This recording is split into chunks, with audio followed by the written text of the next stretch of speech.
Hello बच्चों, नमस्कार। कैसे हैं आप सभी? आशा करता हूँ आप सभी लोग अच्छे होंगे। रीजनिंग से पार्ट 2 मोस्ट इम्पॉर्टेंट क्वेश्चन है आपके प्रत्येक एग्जाम के लिए।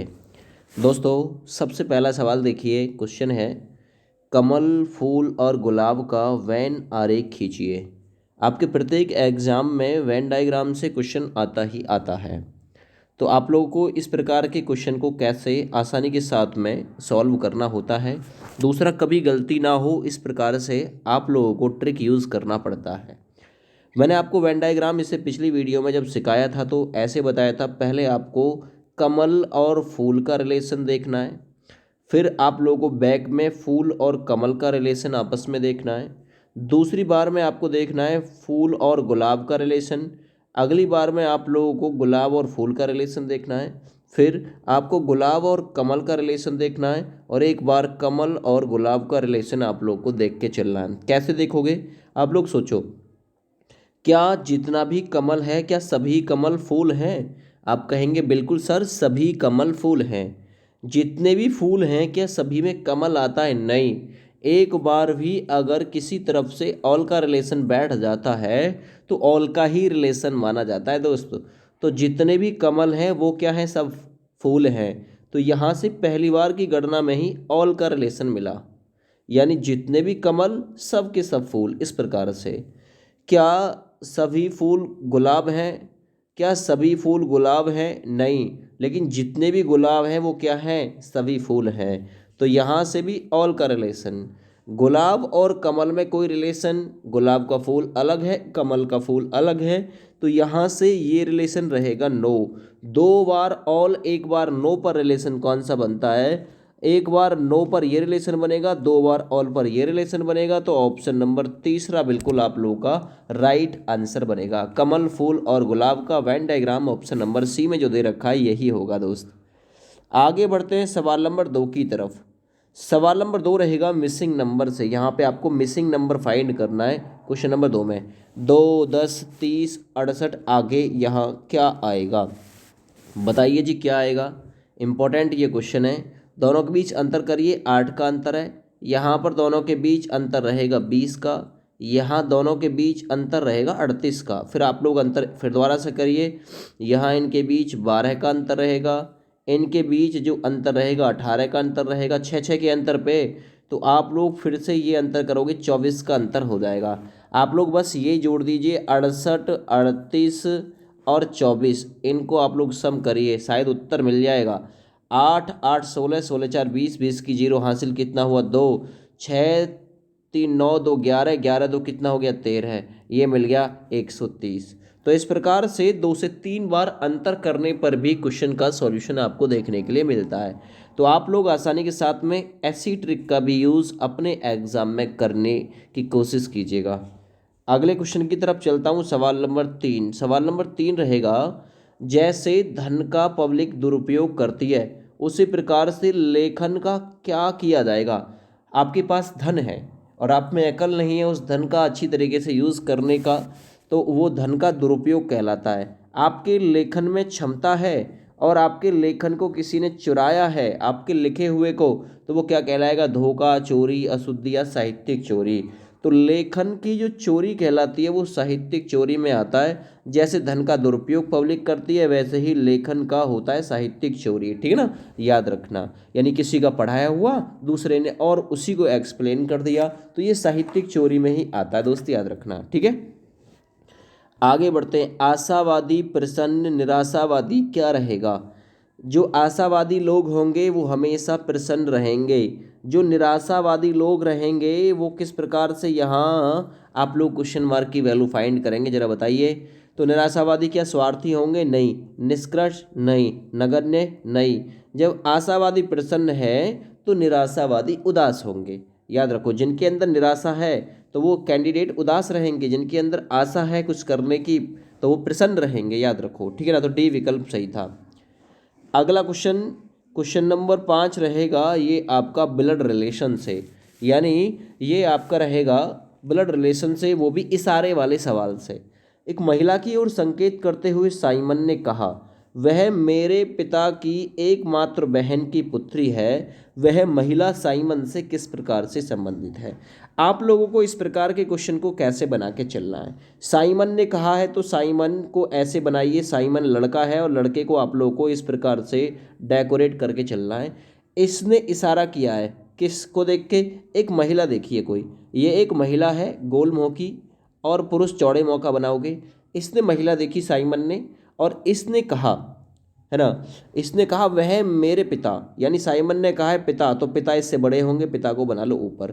पिता की एकमात्र बहन, तो देखो पिता की एकमात्र बहन यानी इसकी बुआ हो गई, और बुआ की वो पुत्री है कौन, ये वाली बुआ की पुत्री बना दो। देखो ये बुआ की पुत्री बन जाएगी जिसकी तरफ इशारा किया है। तो बुआ की जो पुत्री होती है वो कौन होती है दोस्त, तो वो बोल रहा है महिला साइमन से किस प्रकार से संबंधित है, महिला उसकी फुफेरी बहन है। क्या है, फुफेरी बहन है, याद रखना, ठीक है। पिता की बहन की पुत्री क्या कहलाएगी, फुफेरी बहन कहलाएगी। आसान है क्वेश्चन को सॉल्व करना अगर आप लोग इन ट्रिक का यूज़ करते हैं जो मैं आपको सिखाने की कोशिश कर रहा हूँ दोस्त।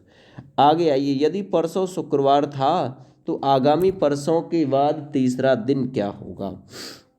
परसों शुक्रवार था, सबसे पहले आज बनाइए, टुडे, आज से गणना करो। आज परसों शुक्रवार था, ये बीता कल और ये परसों, ये था फ्राइडे, इसे नाम फ्राइडे दिया।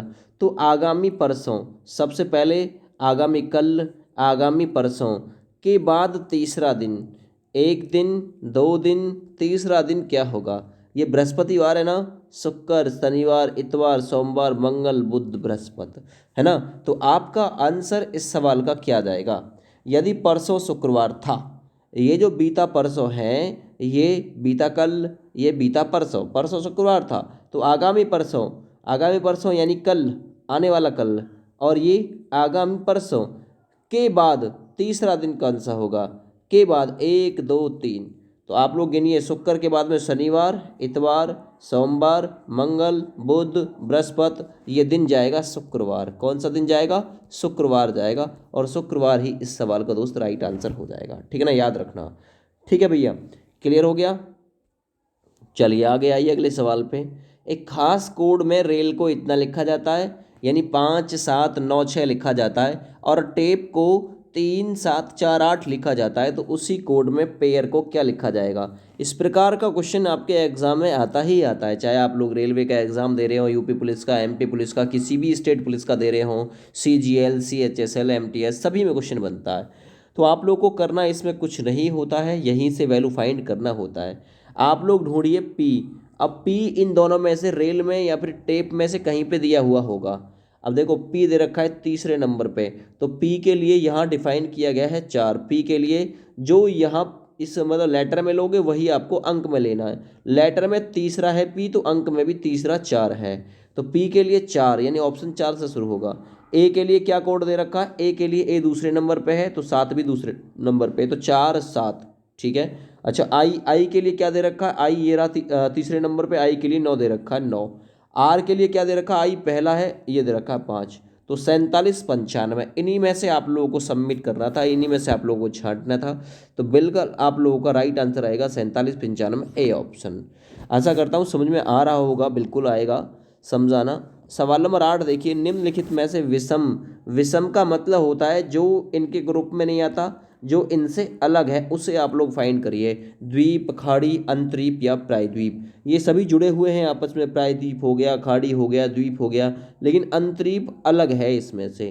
तो इस सवाल का राइट आंसर जाएगा आपका सी विकल्प। क्लियर। चलिए सवाल नंबर 9 देखिए, ऐसा युग्म ज्ञात कीजिए जो निम्नलिखित युग्म के सदृश्य संबंध को नहीं दर्शाता। मनोविज्ञान में मन का अध्ययन, ठीक है। शारीरिक रचना विज्ञान में शरीर का अध्ययन कहलाएगा। पुरातत्व विज्ञान में पुरावेश का अध्ययन कहलाएगा। दर्शन में भाषा का अध्ययन नहीं किया जाएगा, क्योंकि दर्शन में तो दर्शन शास्त्र का अध्ययन किया जाता है, भाषा का अध्ययन नहीं किया जाता। इस प्रकार से 9वां नंबर क्वेश्चन कभी आपको देखने के लिए मिले एग्जाम में, तो बी विकल्प इसका राइट आंसर है। क्लियर भैया। आगे बढ़िए, सवाल नंबर 9।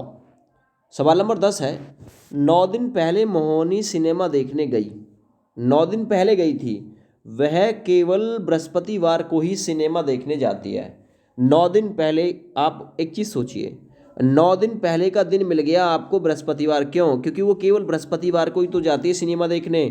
तो आज सप्ताह का कौन सा दिन है? आप लोग सोचिए, 9 दिन पहले गई थी, हर 7वें दिन वही दिन रिपीट होता है। 7 से भाग दोगे, 7 एकम 7, कितना शेष बचेगा? 2 शेष बचेगा। केवल आप लोग को 2 ही दिन इसमें आगे बढ़ जाना होगा।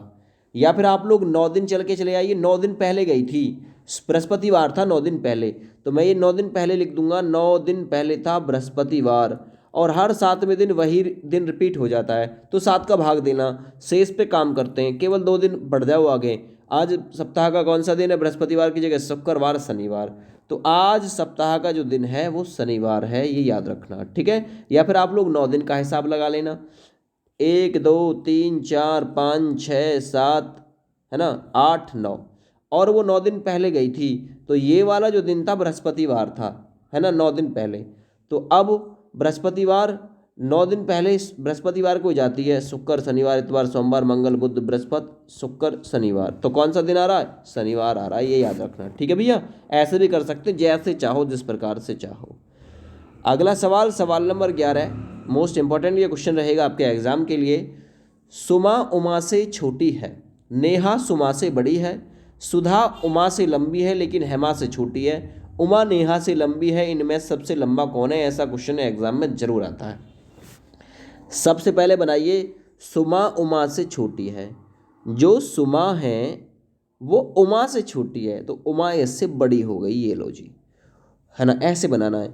नेहा सुमा से लंबी है, ठीक है, नेहा सुमा से लंबी है, और उमा नेहा से लंबी है, जो उमा है ना वो नेहा से लंबी है, उमा, तो नेहा कहाँ है फिर? ये रही बीच में। नेहा सुमा से लंबी है, सुमा से लंबी है, याद रखना, और उमा जो है नेहा से लंबी है, ये देखो उमा नेहा से भी लंबी हो गई, ठीक है। आगे अगली लाइन पढ़िए, सुधा उमा से लंबी है, उमा से लंबी है कौन? सुधा, में लिख देता हूँ, सुधा उमा से भी लंबी है, ठीक है ना, लेकिन हेमा से छोटी है, तो फिर अगला हेमा से छोटी हो जाएगी कौन? सुधा उमा से लंबी है लेकिन हेमा से छोटी है, तो हेमा ऊपर चली जाएगी, ये जो, इनमें सबसे लंबा कौन है? दिख गया, इनमें सबसे लंबा हेमा है, ठीक है ना, तो विकल्प आपका बी बिल्कुल राइट था। इस प्रकार से आज की वीडियो के इंपॉर्टेंट क्वेश्चन आप लोगों के समाप्त हो गए। आप चाहते हैं कि इसी प्रकार से आगे भी मैं आपको रीजनिंग से क्वेश्चन हल कराता रहूं और आपकी इसी प्रकार से सेवा करता रहूं, तो आप लोग कमेंट करके एक बार कंफर्म कराइएगा किस प्रकार से अच्छा पढ़ाया है आप लोगों को, या फिर कैसा लगा, तो कमेंट करना बिल्कुल मत भूलें। जय हिंद, वंदे मातरम।